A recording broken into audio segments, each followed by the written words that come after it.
Então, pessoal, essa é a nossa especialista Carmen Farage, especialista em regressão. A gente está fazendo essa semana especial aí para os nossos parceiros, né? Todo mundo que vem até nós para fazer a sessão de radiestesia, às vezes é encaminhado para um tratamento ou outro, e as pessoas me perguntam muito quando são encaminhadas para o tratamento de regressão, como é que é essa abordagem. Então, queria te desejar boas-vindas, Carmen. Eu adoro o seu trabalho, já pude conhecer também seu trabalho mais de perto. Para nós é um Obrigada, prazer Rafael. estar recebendo você no Via Energia. E pode se apresentar, falar sobre o trabalho de regressão, como é que é feito, e sobre o seu trabalho também, a sua carreira. Rafael, eu te agradeço muito, viu? O seu trabalho é muito bacana. Eu já tive a oportunidade de me submeter, né, à radiestesia. Gostei muito. E eu sou muito grata a você. Eu queria me apresentar, né? Eu sou fundadora do Instituto Lumine e essa modalidade de terapêutica, ela foi criada por mim ao longo de muitos anos. Eu tenho 38, quase 38 anos de consultório aberto.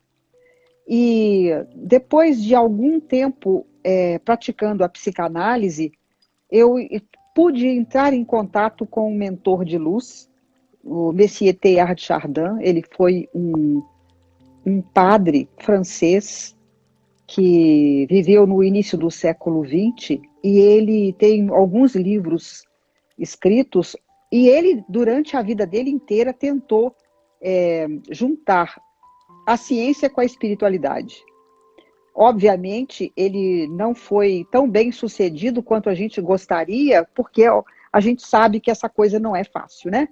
Mas, enfim, eu Uhum, sim, gostaria de dizer que a minha base de psicanálise foi muito importante porque eu adequei a ela, eu falo que eu ampliei a arena de atuação com a regressão de memória, utilizando todo o arsenal psicanalítico que me dá a visão da estrutura psíquica do ser humano.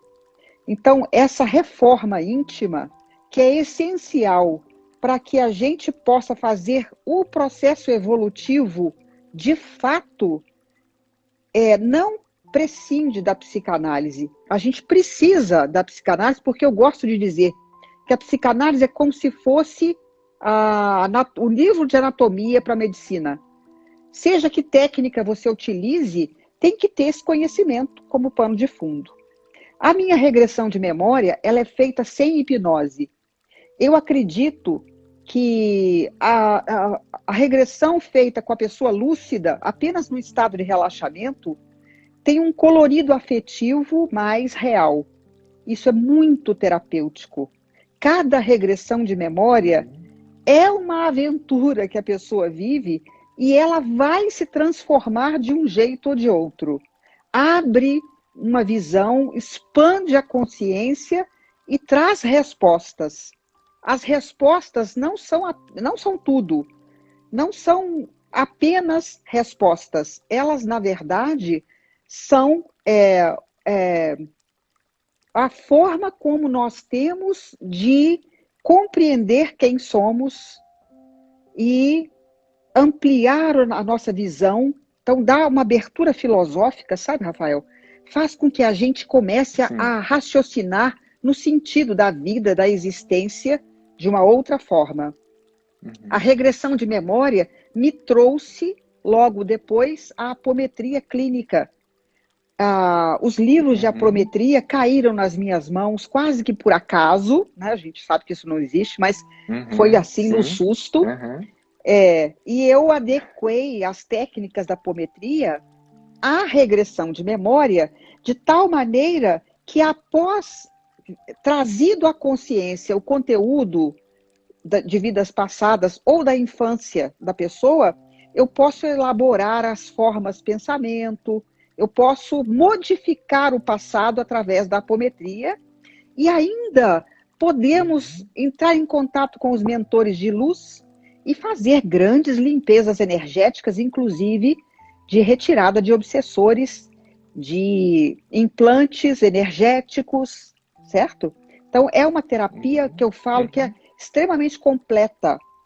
Ela é própria para o nosso tempo, onde não cabe mais a gente fazer uma terapia seccionada, né? A gente não pode ver um lado só do ser humano. O ser humano, ele é múltiplo.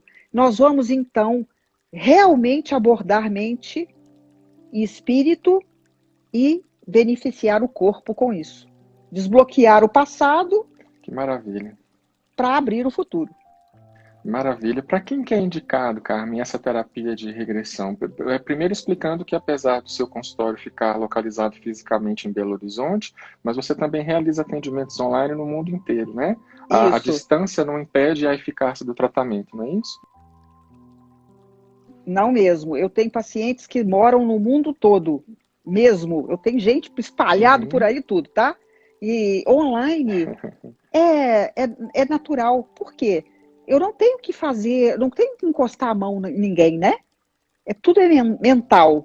Inclusive, a gente fica de olho fechado e tudo se passa na mente sem precisar do olho. Então, a maior parte do tempo da terapia, a não ser quando a gente está conversando sobre a história de vida da pessoa, porque eu preciso ter esse feedback, nós estamos vendo um ao outro. Mas durante as técnicas, a pessoa está deitada de olho fechado. Ela não precisa nem me ver. Então, funciona perfeitamente online. Para quem que é indicado, Carmen, esse tratamento de regressão, qual é o tipo de questão que pode ser tratada com essa técnica? Em tese, qualquer pessoa que queira fazer o processo evolutivo com maior rapidez. Ora, a gente sabe que a vida muda a gente. Mas sob que preço e a quanto tempo demora? O processo terapêutico serve para você abreviar esse tempo e facilitar com menos sofrimento, né? Então, em tese, qualquer pessoa. Obviamente, eu já fiz regressão com crianças de 10 anos de idade. Menos do que isso eu nunca fiz. Acho que não convém, porque a criança até 7 anos de idade, ela ainda não aterrou totalmente, né? Ela não encarnou tudo que tem. Ela está vivendo ainda os karmas da vida passada. E também as pessoas que têm a estrutura psicótica, eu faço com reservas. Eu não faço a regressão puramente. Eu uso mais a apometria com a psicanálise e só quando eu vejo que a pessoa está bem, sem obsessores, eu tomo muito cuidado com a energia dela, aí eu faço regressão. Eu tomo cuidado de ir primeiro para a infância, elaborar o sofrimento que certamente ela teve nessa infância e começar a fazer processos um pouco mais profundos.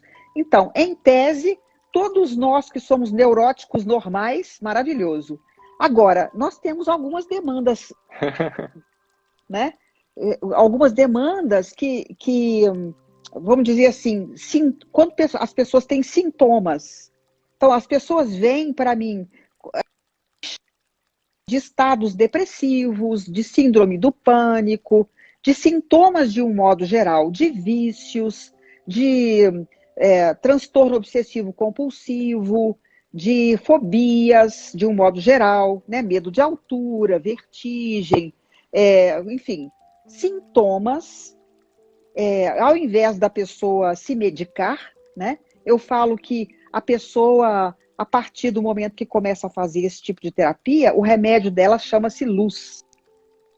Através dos pulsos energéticos, ela vai conseguir se manter mais estável, nós vamos eliminar os sintomas com muita rapidez e ela vai poder entrar no processo evolutivo com muita propriedade, senhor de si, né? Senhores de si. Maravilha.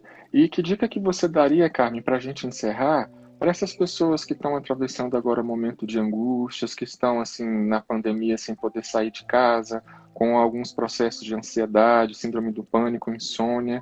Qual é a dica que você daria para que elas possam manter algum equilíbrio mental, atravessando esse momento agora tão delicado? Esse momento é fundamental, ele está presente para nós no planeta em função do que nós mesmos fizemos ao planeta. Então é o momento da mudança. Nós temos que entender que do jeito que tem sido, o próprio planeta não aguenta mais. Então nós temos que mudar a nossa visão a respeito do que fazemos com o dinheiro, né? Nós somos escravos do dinheiro e o dinheiro precisa ser usado por nós para facilitar a vida. O dinheiro é necessário e importante, mas nós não podemos ser escravos do dinheiro como temos sido, né? Nós temos visto as pessoas serem escravizadas nos seus trabalhos e isso vai começar a mudar. Então, eu sou uma pessoa otimista por excelência. Eu acredito que, à medida que isso tudo for passando, e nós estamos vendo que não vai ser muito rápido, justamente porque nós precisamos realizar uma mudança, nós temos que abrir a mente para o que é espiritual. Ora, desde tempos imemoriais que os grandes filósofos e mestres falam que nós somos corpo, mente e espírito. Mas nós temos vivido apenas corpo e mente. Cadê o espírito que ninguém vive? E o que é ser espiritualizado? Ser espiritualizado está longe de ser religioso. Nós temos que entender que ser espiritualizado é ter uma visão para além da matéria. E está na hora da gente começar a colocar isso em prática. Tenho certeza que se a gente puder começar a nos espiritualizar, nós vamos passar por esse momento difícil com tranquilidade, nos afastar do mundo mundano, abrir mão, né, de algumas coisas que são tóxicas e maléficas no mundo e que as pessoas usam como se fosse normal. Então nós temos que rever os conceitos mundanos para que a gente se adeque a uma nova filosofia de vida. E eu gostaria de falar uma coisa: cuidado com o livre-arbítrio. Nós temos sido testados no nosso livre-arbítrio e a maior parte das pessoas abusa do livre-arbítrio, acha que pode tudo. O livre-arbítrio é uma faca de dois gumes. O livre-arbítrio está sujeito à lei de ação e reação. Tudo que nós fazemos vai voltar para nós na mesma intensidade. Então, vamos ter cuidado com o excesso de liberdade. Maravilha, Carmen. Obrigado pela sua participação. É sempre um prazer falar com você. Agradeço muito pelo carinho e te parabenizo pelo trabalho tão bonito que você faz também, viu? Obrigada, Rafael. Você é um amor. Muito obrigada mesmo. Amém. Namastê. Fica com Deus, viu? Tchau, tchau. Amém. Tchau, tchau.